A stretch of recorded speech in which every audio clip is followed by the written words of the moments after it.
In the constantly changing world of fundability, the big question is this: how are entrepreneurs and real estate investors like us, ones who want to grow our businesses and who are tired of paying for really expensive alternative lending, how do we tap into the most inexpensive money available and do it without the hassle of typical borrowing? That is the question, and this podcast will give you the answers. Welcome to the Get Fundable podcast with your host, Merrill Chandler. All right, everybody, welcome back. Now, today, we're talking about the new normal. And there's been a lot going on that's been kind of triggering positive, really positive experiences and when it comes to the new normal. So first of all, I'd like to update some of the information sources that we've been giving you guys at least 2 or 3 times a week.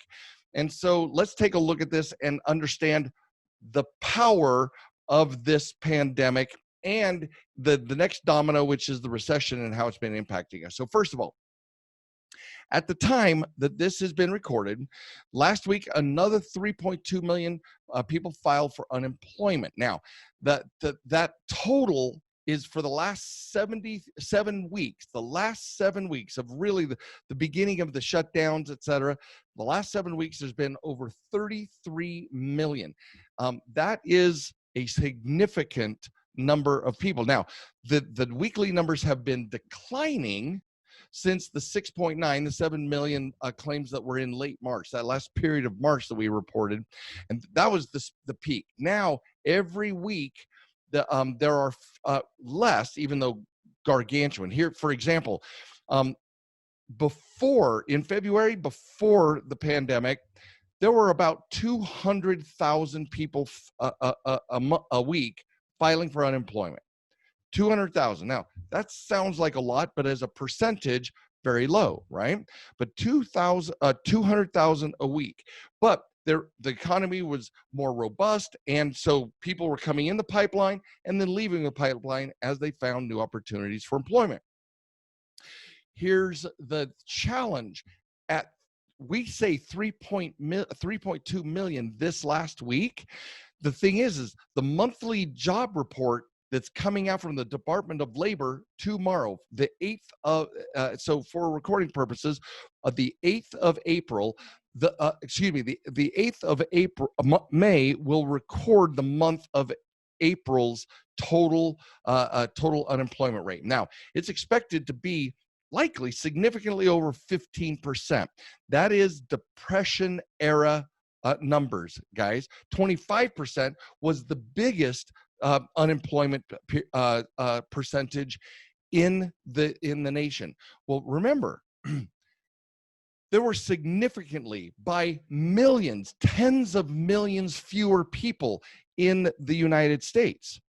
And so this means that on the individual impact to individual persons and families, this means that there are tens of millions more individuals who have been affected by first the virus and the contraction, and now the wall of water we call the tsunami of recession. All right, that's approaching. Depression level era. I'm defining. I'm quoting here, but the Depression era level means that the max was 25, but it went 10, 15, all the way up, and then it took literally dozens of years to move us past the high point of 25%. If it comes in at 19, 20%, 22%, this is going to be a big deal, and we'll be reporting to you.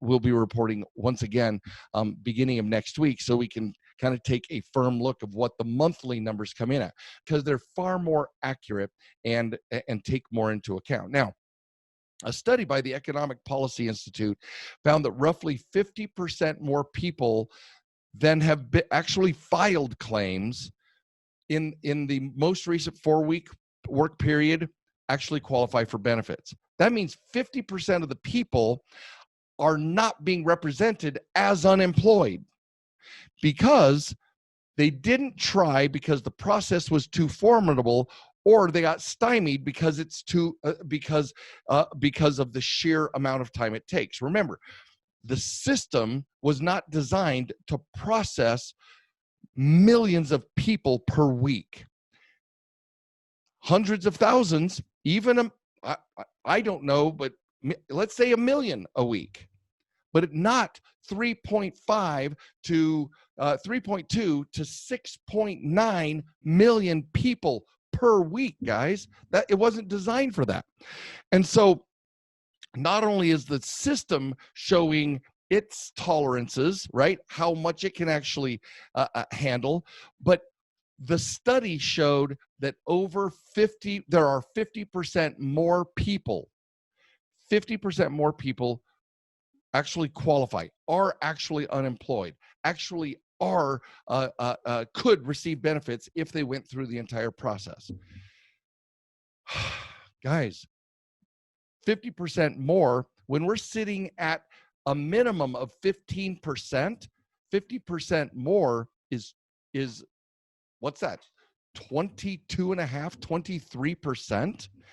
So if our numbers come in at 20% of unemployment and 50% more haven't even filed for benefits, that's the economy is not being moved forward by all of us contributing by way higher than 25%. So this is significant, guys. 200,000 people is very different.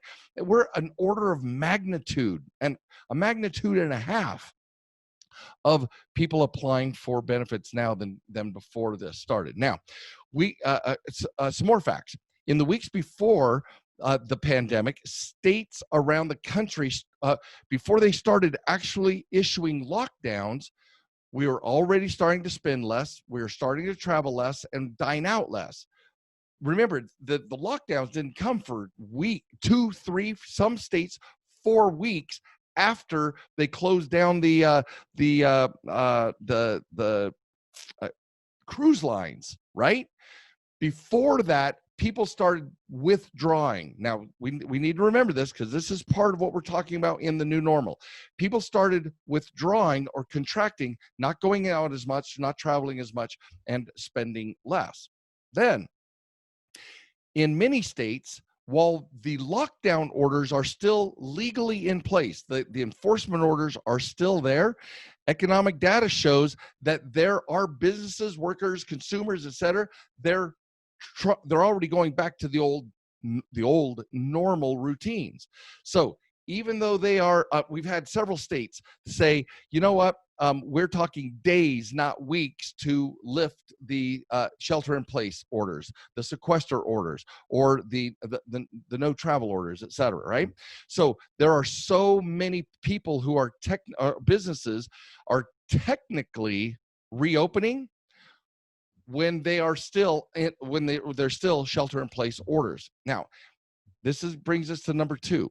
One of the things that we talked about here is that even in Utah, there was a rally at the Capitol building where they were it was the equivalent of the range was really broad. It was, this is a FACO virus, to use our credit score parlance, that it's just a ruse. The conspiratorialists were out there saying it's just a ruse. This is just manipulation by big pharma, etc. I don't weigh on any of these things. If the country is going to shut down, I help my clients be fundable. That's as far into the politics or ideology that I get. My job is to make sure whatever's happening, that you are as fundable as possible. So we go from the ultra conservative saying that we're being played, all the way to the people saying that, hey, be free. It's not as bad as we think. It's not as bad as we think. There are places and times and that we don't know all the facts. So there were hundreds of people who got to all gathered, almost 2,000 people all gathered, no mask, no social distancing, no nothing. All right. And the signs literally said, give me liberty or give me death. So the whole gambit was there. So everybody was saying that it's not necessary. Now, again, I don't weigh in on, I'm kind of a hermit just because this is I live in my own space. I work in my own space. I support and love and take care of my loved ones for my own space. So I don't have to weigh in on these things. It's not my jam. But we have now also in the state of Utah, when the numbers were declining in our cases, we've now had a spike. Now it's correlation. After 2 weeks later, and this is in our news outlets here locally, exactly 2 weeks after this gathering, we now have a spike in cases. So the reason why I bring that up is not to say one thing or another about the folks who gathered. What it says is that our actions create an effect. We're all responsible for creating an effect. Now, if we got a spike in cases here, then that means that the downtrend is now temporary, but the downtrend was simply meaning the new normal requires that we be deliberate. So outside my home, I overlook the Salt Lake Valley, and the street in front of my house is a very popular biking and jogging street because it's beautiful. You get to see the entire valley for miles around. It's the Bonneville Shoreline Trail, and people go through here, and it's absolutely beautiful. Absolutely beautiful. The reason why I live here. The thing is that people are walking by the front of my house with masks on, even though they're with their companion or whatever, their jogging buddies, etc. So the new normal is, even though there are businesses that continue to open, there are the people have varying degrees of support. They're give me liberty or give me death, or they're social distancing to an extreme. And let me tell you a story about an extreme. One of my friends, long ago, he actually one of our first team members at Lexington Law, 1992. I mean, the brother of one of our founders, and he had an amazing thing to share with me today, because he came down with COVID-19, and his effects were in the pneumonia category.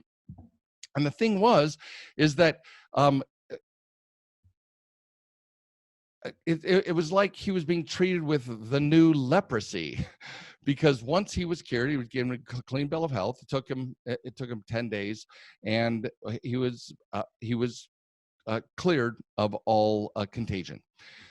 The thing is what he wrote to me about, and he said, if you feel to share it, Merrill, share it, because Teach, he follows me on social, etc.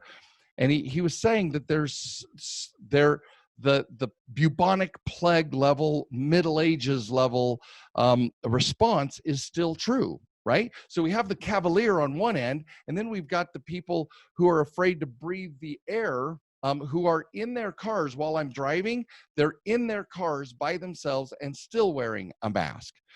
I'm not saying one thing or another. There's just a huge range of response to what's going on. Where there's not a huge response is the level of compassion and kindness that are being displayed to folks who may have been part of the contagion, that have been infected and are recovering, or even have recovered. And so being a social pariah, being pushed away, being considered like you have the air equivalent of leprosy, is, I mean, one of the great teachers of all time, his ministry was about the infected infected with a number of social or physical diseases. And so part of the new normal, guys, if we don't come out of this kinder and more compassionate and more willing, I'm not saying you have to go have everybody breathe on you. I'm saying if we're not willing to be compassionate, then this is demonstrating to us who we are. And if the new normal doesn't mean more loving, more compassionate, more willing to support and love and be kind, then what's the point? Many of us describe our why. Part of our pivot that we've been talking about for a month now, pivot hard, find the opportunities. But if the opportunities, and we had an entire podcast on what does your why mean now, right? Hey, I want to have the time and resources to get a passive income, and I get to coach my children's soccer, football, basketball teams, etc. Right? That's my why. Well, right now there's not a lot of soccer team things going on. So what's your why? What's your next why? Right? What's your Z? May I even propose? What comes after why?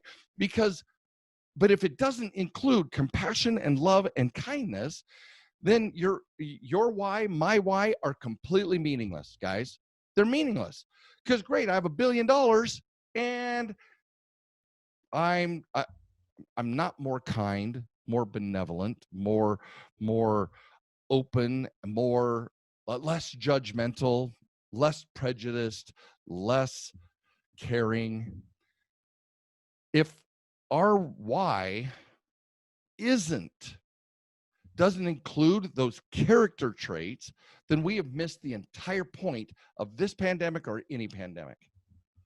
Like I said, what is the point if social distancing actually means alienation? Because I don't believe they're mutually exclusive. You can be socially distanced, but you don't have to alienate anybody, especially those who believe differently than you do, right? It was so funny to watch because they had kind of the demonstration on TV and stuff like that. So you got two radically different groups of people all commingling for the same purpose. I don't believe this thing is real, or I don't care that it's real. Give me liberty or give me death. So what is the new number? No government reopening is going to make people feel safe, you guys. In those states that the COVID, it may continue to traipse along like this, right? But in social distancing, I'm encouraging, don't alienate. Be wise, but be harmless. Right? Be kind. There was a contraction of the new normal. Definitely includes that there was the signs of a contraction before the states drew down hard lines, because people don't want to be harmed by whatever malady or thought or idea, belief, sickness, or otherwise. Most of us want to take care of ourselves and our own, right? Be healthy, wealthy, and wise. But it starts out with healthy, so we're protecting ourselves. But where do your barriers, where does protecting yourself actually move into being mean or dismissive, or pushing people away who may have been less fortunate? Hey, you have a job, they don't. Does that make them less vital as a human being than you? One of my team members was sharing with me, we have one-on-ones every month with each one of our team members.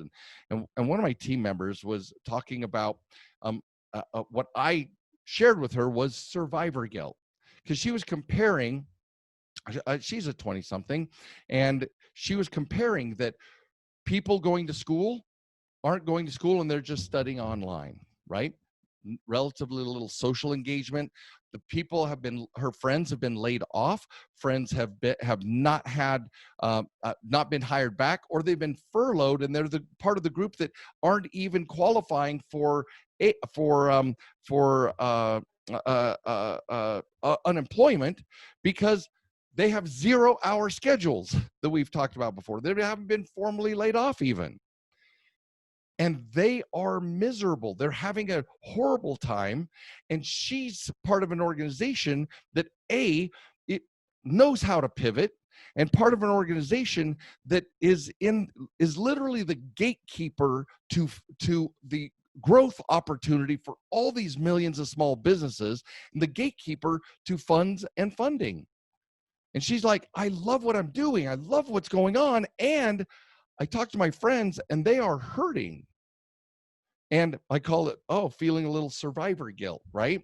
4 people in a car crash, 3 don't survive, 1 does. Why me? Why do I get to survive? How do I take care? How do I relate to? How do I treat my friends when I'm talking to them on the phone or Zoom, because I can't do anything else yet, really? Guys, right now, I've said it a dozen times. I'll say it a dozen more. You are finding out, if you're open to it, if you're willing to let me show you your blind side, just like you get to show me mine. Are you willing to open your heart, open your mind, and take care of you and your loved ones, and do everything possible to take care of those around you? Give them the leg up.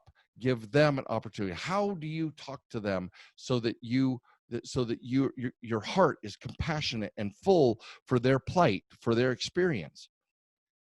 We have 15+% unemployed, and 50% more that are unemployed but haven't registered, so we have no clue who they are. This is no bueno as a country, guys. Not the unemployed part. We'll always do this, but our attitude towards them and our influence that we have as we look out, sitting in our among our friends and our families, etc. Guys, I just want each one of us to take a deep look that there is a new normal. That new normal, that new normal better include more kindness, more compassion, more outreach, safe or otherwise, more love, more opportunity. So that, like my friend who Facebooked me this morning, said, I'm cured. I now have antibodies. I can't get affected again. And I've been shunned because people are afraid. I don't judge your fear, but is there more for us? That's what the new normal includes for me, guys. The new normal absolutely includes. So think of it, thank you, Sky. Think of it as cautious and compassionate. They are not mutually exclusive. This is Merrill Chandler, your host of the Get Fundable podcast. Please take care, be wise, and be kind. Have a great day. Thank you for listening to the Get Fundable podcast. Please leave comments because Merrill would love to read about your aha moments from this episode. And be sure to visit getfundable.com to read our blog, get important links, join our community, and much, much more, like ordering Merrill's tell-all book that is changing the world, The New F Word. And you got to tell your friends about this podcast because we want them to get fundable too.